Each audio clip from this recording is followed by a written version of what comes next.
1986 के बाद पहली मर्तबा नेशनल एजुकेशन पॉलिसी के अंडर इतनी मेजर चेंजिंग्स की गई हैं। वो चेंजिंग्स क्या हैं, उसके प्रॉज क्या हैं, उसके कॉन्स क्या हैं, इस वीडियो में हम यही डिस्कस करेंगे। मगर उससे पहले अगर आपने इस चैनल को सब्सक्राइब नहीं किया है, सब्सक्राइब कर बेल आइकन को प्रेस कर दें।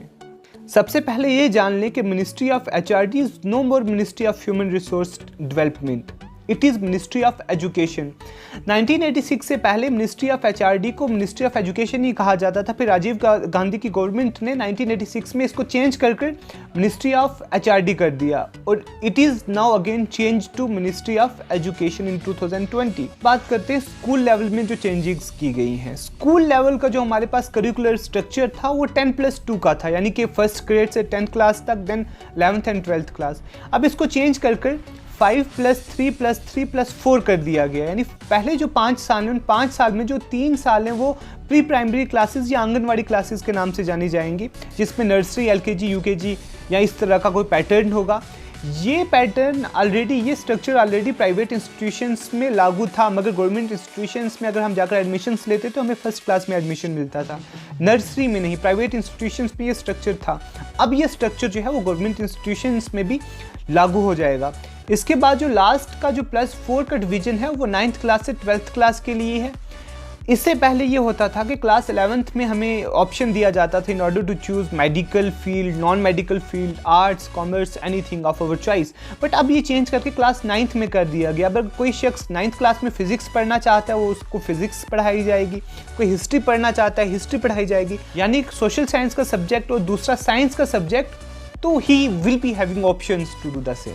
हम लैंग्वेज की बात करें तो क्लास 5th तक प्रेफरेबली टिल क्लास 8th या उसके बाद भी जो मीडियम ऑफ लैंग्वेज होगी वो लोकल लैंग्वेज होगी, रीजनल लैंग्वेज होगी या मदर टंग होगी। तो ऑप्शंस दिए जाएंगे, उन ऑप्शंस में से जो जिस लैंग्वेज में पढ़ना चाहे तो वो पढ़ सकता है। इसके अलावा एग्जामिनेशन पैटर्न में चेंजिंग्स की गई हैं। क्लास 3rd, 5th और क्लास 8th में ही एग्जामिनेशंस होंगे। इसके अलावा जो बाकी क्लासेस हैं उसमें एग्जाम्स नहीं होंगे, कुछ असेसमेंट पैटर्न होगा। उस असेसमेंट्स के थ्रू ये जज किया जाएगा कि किसी स्टूडेंट की परफॉर्मेंस कैसी है। अब बात बैचलर प्रोग्राम की करते हैं। जो अभी तक हमारे पास मेनली जो बैचलर्स प्रोग्राम अवेलेबल हैं आर्ट्स में, साइंस में, वो 3 साल का कोर्स है। मगर अब वो 3 साल का कोर्स बढ़ाकर 4 साल का कोर्स कर दिया गया है। 3 साल जो हम पढ़ते हैं अपने कोर्स का और चौथा साल जो का वो रिसर्च बेस्ड प्रोग्राम होगा। मगर वो 3 साल के बाद जाना चाहता है तो he will be given degree and he can move on with his other options. इसके अलावा जो 1 साल के बाद अगर कोई इंसान किसी वजह से अपनी स्टडीज़ कंटिन्यू नहीं कर पाता था पहले या आज भी, तो उसके पास कोई ऑप्शन नहीं होता था 2 साल बाद, 3 साल बाद वहीं से रिवाइव करने का। मगर अब ऐसा नहीं होगा। अब अगर कोई इंसान 1 साल के बाद अपनी स्टडीज़ छोड़ रहा है तो उसको एक सर्टिफिकेट दिया जाएगा फॉर हिज क्रेडिट्स। फिर अगर वो 2 साल के बाद जाना चाहता है प्रोग्राम छोड़ के, भी बैचलर्स का प्रोग्राम छोड़कर, तो उसको डिप्लोमा दिया जाएगा। 3 साल के बाद और 4 साल के बाद उसको डिग्री दी जाएगी। और इंसुलैरिटी पैटर्न जो है जो बैचलर्स में था, फॉर एग्जांपल कोई बैचलर्स ऑफ साइंस कर रहा है तो वो पॉलिटिकल साइंस नहीं पढ़ता था। जो बैचलर्स ऑफ आर्ट्स पढ़ रहा है तो उसको फिजिक्स या केमिस्ट्री नहीं पढ़ाई जाती थी। अब क्या है कि मल्टी डिसिप्लिनरी अप्रोच को अपनाया गया है। अब पॉलिटिकल साइंस के साथ साथ इंसान फिजिक्स भी पढ़ सकेगा, केमिस्ट्री भी पढ़ सकेगा, ज्योग्राफी के साथ साथ इंसान बाकी जो अदर फील्ड्स हैं वो उन सब्जेक्ट्स को भी एक्सप्लोर कर पाएगा। और 4 इयर्स प्रोग्राम के बारे में मैं एक चीज़ क्लियर कर दूं, दिल्ली यूनिवर्सिटी में कुछ साल पहले इसको इम्प्लीमेंट किया गया था, मगर स्टूडेंट्स की तरफ से all over the country protests हुए और फिर इसको रिवोक किया गया। फिर से इस बैचलर्स प्रोग्राम हम कह सकते हैं कि ये उस वक्त फेल हो गया। अब ये कैसे चलेगा, it is yet to be seen. इसके अलावा एमफिल के कोर्स को स्क्रैप कर दिया गया है। अगर बात करें पीएचडी की, तो पीएचडी के लिए जो अभी तक हमारे पास क्राइटेरिया था, जो एलिजिबल क्राइटेरिया था, उसके लिए हमें मास्टर्स चाहिए होता था। मगर अब जो लोग 4 इयर्स बैचलर्स कोर्स करेंगे उन्हें मास्टर्स करने की ज़रूरत नहीं, वो डायरेक्ट पीएचडी प्रोग्राम में एडमिशन ले सकते हैं।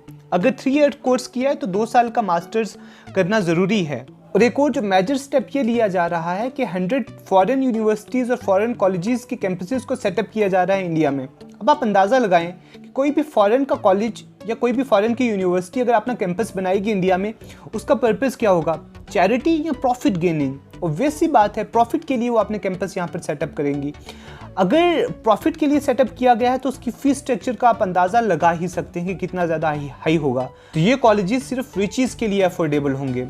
पुअर्स के लिए नहीं। इसके अलावा there would be a single regulator for all higher education. अभी जो हमारे पास सेटअप है उसमें हमारे पास यूजीसी है जो मेनली जिसको सब जानते हैं, और AICTE वगैरह हैं, मगर अब इनको कोलैब कर एक इंस्टीट्यूशंस बनाया जाएगा जो रेगुलेट करेगा हायर एजुकेशन को थ्रू आउट द इंडिया। को higher education commission of India कहा जाएगा या HECI।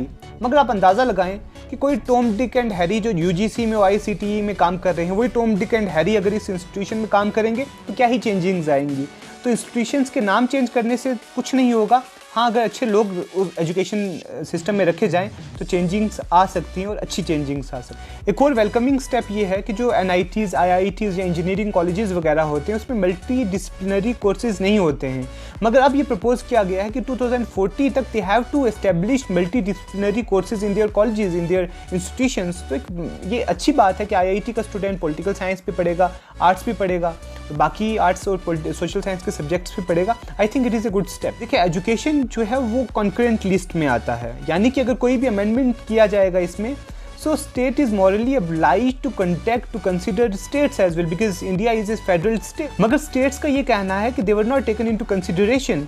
और बाकी जो पार्लियामेंट्री जो oppositions हैं उनका ये कहना है कि इतनी भी जल्दी क्या थी, we are going to a pandemic, और इस pandemic में we are unable to discuss on these issues, और डिस्कशन के बगैर इतने मेजर चेंजिंग्स लाने की ज़रूरत नहीं थी। अगर लाए हैं तो ये गलत किया है। जब NEP का ड्राफ्ट 2019 में प्रेजेंट किया गया था टू ऑल द पब्लिक, तो एक चीज़ बहुत क्रिटिसाइज़ की गई थी because there was a force imposition of Hindi on everyone. तो साउथर्न स्टेट्स ने या बाकी लोगों ने भी इसके खिलाफ प्रोटेस्ट किया था। वो क्लॉज अब रिमूव कर दिया गया। अब जो नया जो पैटर्न है उसमें हिंदी को इम्पोज नहीं किया गया है, और ऑटोनॉमस एजुकेशनल इंस्टीट्यूशंस बनाने की बात की जा रही है। मगर आई एम टोटली कंफ्यूज्ड कि बिहार के किसी पिछड़े हुए गांव में कोई इंस्टीट्यूशन खुद को ऑटोनॉमस कैसे करेगा, और ऑटोनॉमस अगर करेगा भी, so I think we are heading towards privatisation of education, जो बेहद नुकसानदेह है यहाँ के सोशल सिस्टम के लिए, यहाँ के गरीबों के लिए, जो पुअर्स, दोस्त कैन नॉट अफोर्ड एजुकेशन। तो जब इंस्टीट्यूशन ऑटोनॉमस हो जाएंगे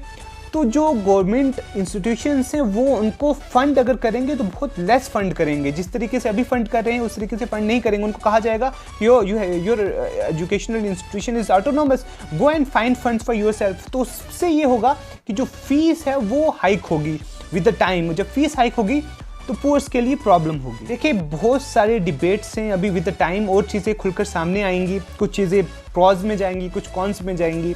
इतने बड़े चेंजिंग्स लाए हैं, मगर अभी ये चीज़ देखनी है कि रोड मैप क्या है, what is the way to achieve this all things, whether would be able to achieve और नॉट। आई होप आपको कुछ ना कुछ तो समझ आया होगा। Thanks for your time, thank you so much.